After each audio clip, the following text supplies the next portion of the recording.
Hello everyone, आप सभी का स्वागत है हमारे चैनल इंजीनियरिंग प्रो चैनल पर। हम इस वीडियो में यूनिट 2 पावर क्वालिफैक्स का जो हमने प्रीवियसली अपलोड किया था वीडियो, उसमें से कुछ क्वेश्चंस या कुछ टॉपिक्स जो है बचे हुए थे, उन टॉपिक्स को हम इस वीडियो में कवर करने वाले हैं। और वीडियो में आगे बढ़ने से पहले यदि आप हमारे चैनल पर नए हैं तो चैनल को जरूर सब्सक्राइब करें और वीडियो को लाइक करें, क्योंकि एक वीडियो को बनाने और उसको अपलोड करने में काफ़ी टाइम लगता है। तो यदि हमारे द्वारा बनाए गए वीडियोस आपके लिए थोड़ा भी हेल्पफुल हैं तो हमारे चैनल को ग्रो करने में मदद करें, और हम इससे भी अच्छे कंटेंट्स और इससे भी अच्छे क्वालिटी की वीडियोस बनाएंगे ताकि आपकी ज़्यादा से ज़्यादा मदद हो सके। तो चलिए अब हम बात करते हैं यूनिट 2 वोल्टेज सैग के जो कुछ बचे हुए टॉपिक्स थे उनके बारे में। जो प्रीवियस वीडियो हमने अपलोड किया था वोल्टेज सैग का, उसमें हमने ऑनलाइन यूपीएस तक कवर किया था। तो अब हम इसमें पढ़ने वाले हैं ऑफलाइन यूपीएस क्या होता है। ऑफलाइन यूपीएस एक प्रकार का यूपीएस होता है, इसे स्टैंड बाई यूपीएस भी कहते हैं। इसका जो ट्रांसफ़र टाइम होता है लगभग 5 मिली सेकेंड तक होता है, और जबकि जो ऑनलाइन यूपीएस है उसका ट्रांसफ़र टाइम 0 सेकंड होता है।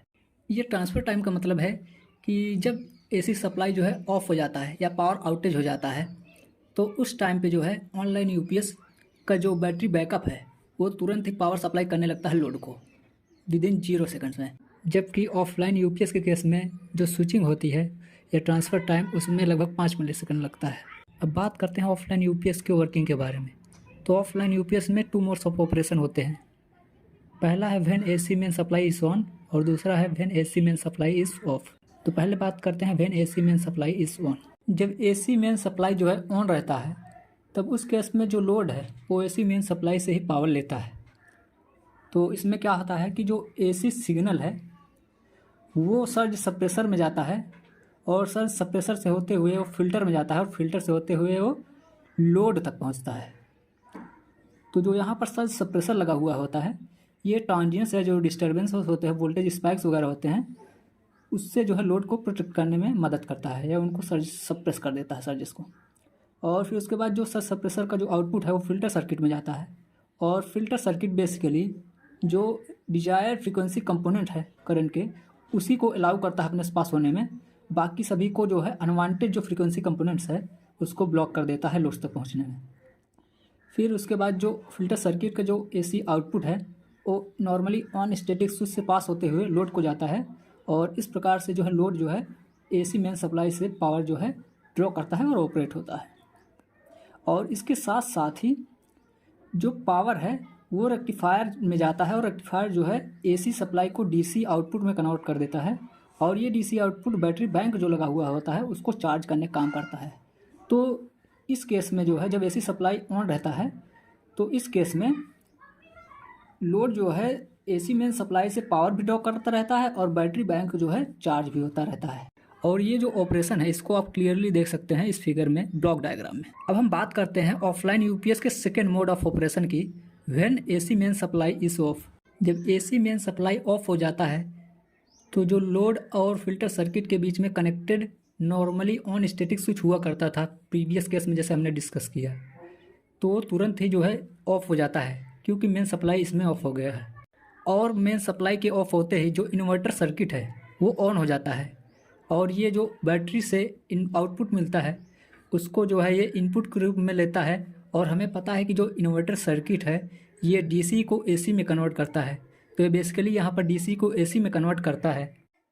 और यह जो इन्वर्टर का एसी आउटपुट है ये जो स्टैटिक स्विच जो पहले ऑफ था इसमें सेकेंड वाला वो इस समय ऑन हो जाता है, और स्टैटिक स्विच के थ्रू लोड को पावर मिलता है। यानी लोड जो है स्टैटिक स्विच के थ्रू जो बैटरी बैंक लगा हुआ है उससे पावर ड्रॉ करने का काम करता है। तो कुछ इस प्रकार से दोनों मोड ऑफ ऑपरेशन जो है वर्क करते हैं। अब हम बात करते हैं advantage and disadvantages of offline UPS. Offline UPS के एडवांटेज और डिसएडवांटेजेस क्या है। एडवांटेजेस ऑफ ऑफलाइन यूपीएस, पहला है it is more efficient and reliable then online UPS. This is because the inverter is not on all the time unnecessarily. मतलब कि जो offline UPS होता है ये ज़्यादा एफिशिएंट और रिलायबल होता है in comparison to online UPS. दूसरा है इट इज़ इनएक्सपेंसिव, ये ज़्यादा महंगा नहीं होता है। The operation is quite simple due to separate paths for the 2 modes of operation. तो इसका जो ऑपरेशन होता है ये सिंपल होता है क्योंकि इसमें 2 मोड्स ऑफ ऑपरेशन होते हैं, उसके 2 अलग अलग पास होते हैं दोनों मोड्स ऑफ ऑपरेशन के।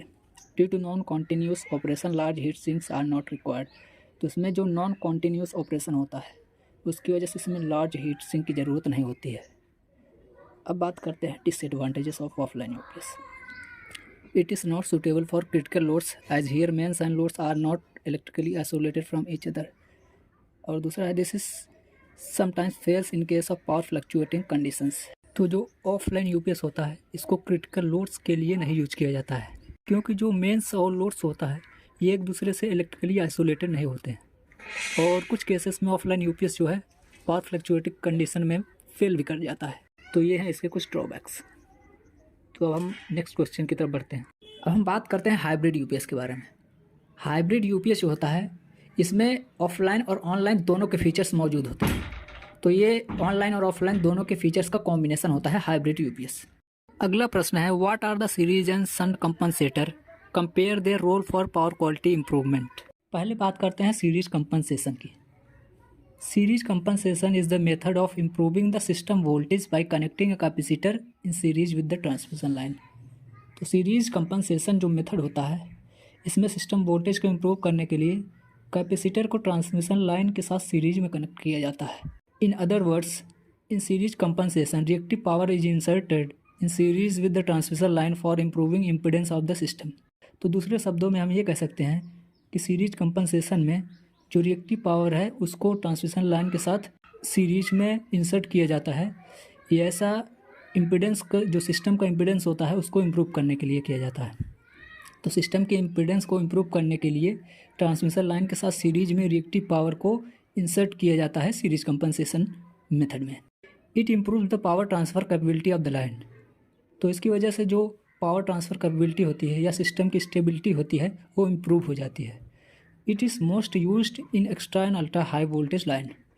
तो ये जो सीरीज कंपनसेशन मेथड है, टेक्निक है, इसका use basically extra and high voltage line में किया जाता है। अब हम बात करते हैं शंट कंपनसेशन की। In shunt compensation FACTS are connected in parallel with the power system transmission line. It works as controllable current source. तो शंट कंपनसेशन मेथड में जो फैक्ट्स होते हैं उसको ट्रांसमिशन लाइन के साथ पैरेलल में कनेक्ट किया जाता है और ये कंट्रोलेबल करंट सोर्स की तरह काम करता है। A reactive current is injected in the line to maintain constant voltage magnitude by varying shunt impedance. तो इसमें जो है एक रिएक्टिव करंट को इंजेक्ट किया जाता है लाइन में ताकि जो मेंटेन रहे constant voltage magnitude by varying shunt impedance को वेरी करते हुए। Therefore transmissible active power is increased but at the expense of increasing the reactive power demand. There are two methods of shunt compensation. तो दो methods जो होते हैं shunt compensation techniques के होते हैं। पहला है shunt capacitive compensation. Shunt capacitive compensation method का यूज किया जाता है पावर फैक्टर को इम्प्रूव करने के लिए।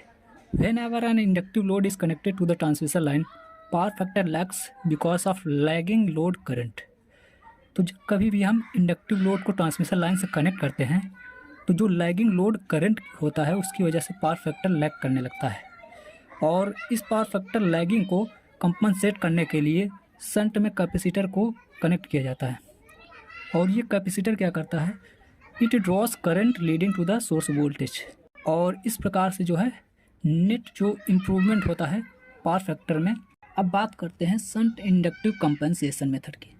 This method is use either when charging the transmission line और when there is very low load at the receiving end. Due to very low और no load a very low current flows through the transmission line.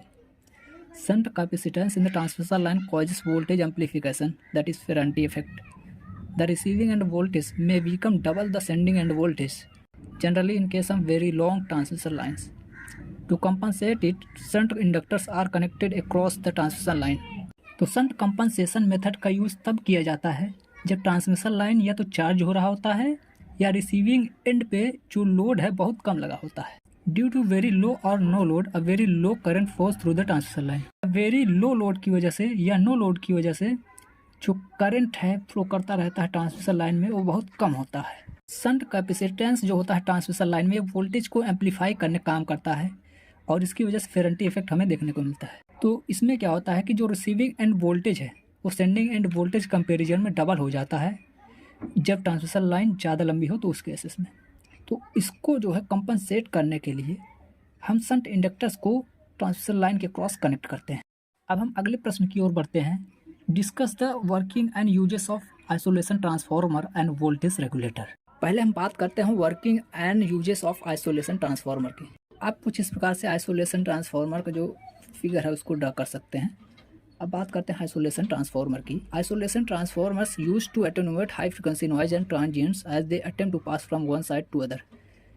तो जो isolation transformers होते हैं ये basically high frequency noise और transients को कम करने का प्रयास करते हैं या उनका प्रभाव कम करने का प्रयास करते हैं। ऐसा तब करते हैं जब ये हाई फ्रीक्वेंसी नॉइज और ट्रांजिएंट्स एक साइड से दूसरी साइड जो है पास करने का प्रयास करते हैं। तो यहाँ पर हमने दूसरा फिगर ड्रॉ किया है। ये फिगर है isolation transformer with electrostatic shield.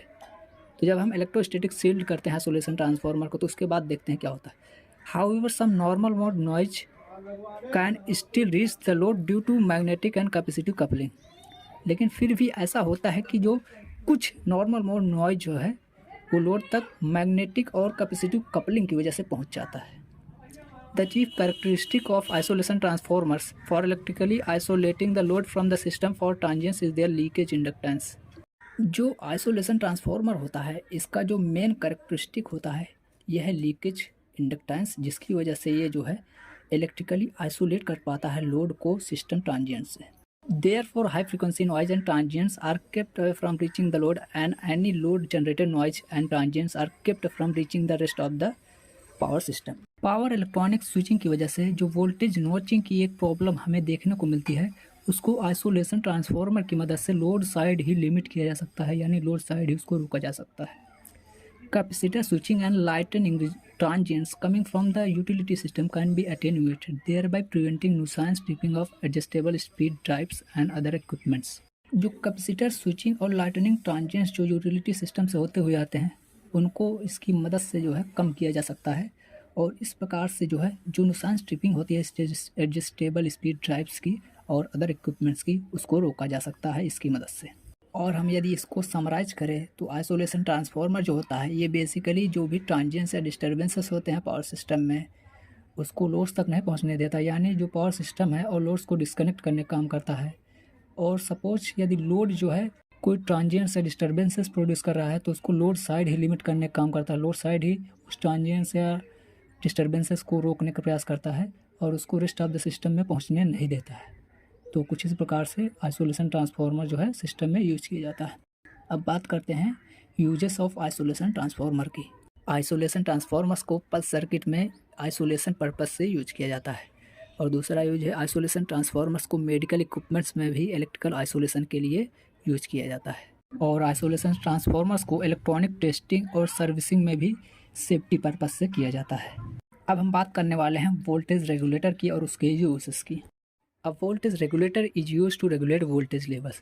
तो वोल्टेज रेगुलेटर का यूज़ किया जाता है वोल्टेज लेवल को रेगुलेट करने के लिए। When a steady reliable voltage is needed then the voltage regulator is preferred device. जब कभी भी हमें स्टेडी रिलायबल वोल्टेज की ज़रूरत होती है तो वहाँ पर वोल्टेज रेगुलेटर जो डिवाइस होता है इसका यूज किया जाता है। It generates a fixed output voltage that remains constant for any changes in an input voltage और load condition. Voltage regulator fixed output voltage generate करने का काम करता है, और यदि हम कोई इनपुट में चेंज करते हैं या लोड कंडीशन में चेंज करते हैं तब भी जो है आउटपुट वोल्टेज ये फिक्स्ड ही रहता है। It acts as a buffer for protecting components from damages. यहाँ पर आप एक फिगर देख सकते हैं, यह है वोल्टेज रेगुलेटर का ब्लॉक डायग्राम। तो ये किस प्रकार से आउटपुट वगैरह प्रोड्यूस करता है उसके बारे में आप यहाँ से समझ सकते हैं। तो जब हम अनरेगुलेटेड इनपुट वोल्टेज देते हैं कंट्रोलर को तो ये जो है हमें आउटपुट में रेगुलेटेड आउटपुट वोल्टेज देता है, और इसमें जो है एक क्लोज लूप बना हुआ है जिसमें कि सैम्पलिंग सर्किट लगा है। ये फीडबैक सिग्नल देता है कंपैरेटर सर्किट को, और जो कंपैरेटर सर्किट है उसको रेफरेंस वोल्टेज मिलता है, और ये फीडबैक सिग्नल दोनों को कंपेयर करता है और फिर एक एरर सिग्नल जनरेट करता है, और ये एरर सिग्नल कंट्रोलर को दिया जाता है, और कंट्रोलर जो है वहाँ पर समझने का प्रयास करता है कि क्या एरर है, तो और फिर उस प्रकार से जो है वोल्टेज को रेगुलेट करके आउटपुट वोल्टेज देने का प्रयास करता है। वोल्टेज रेगुलेटर जो डिवाइस है इसका जो डिज़ाइन होता है ये सिंपल फीड फॉरवर्ड होता है, और ये जो है नेगेटिव फीड कंट्रोल लूप्स का यूज़ करता है। There are mainly two types of voltage regulators. दो प्रकार के वोल्टेज रेगुलेटर्स मेनली बताए गए हैं, एक है लीनियर वोल्टेज रेगुलेटर और दूसरा स्विचिंग वोल्टेज रेगुलेटर। तो बच्चों आज के लिए बस इतना ही। हम आपसे फिर से मिलेंगे एक नए वीडियो में एक नए टॉपिक्स के साथ। तब तक के लिए नमस्कार।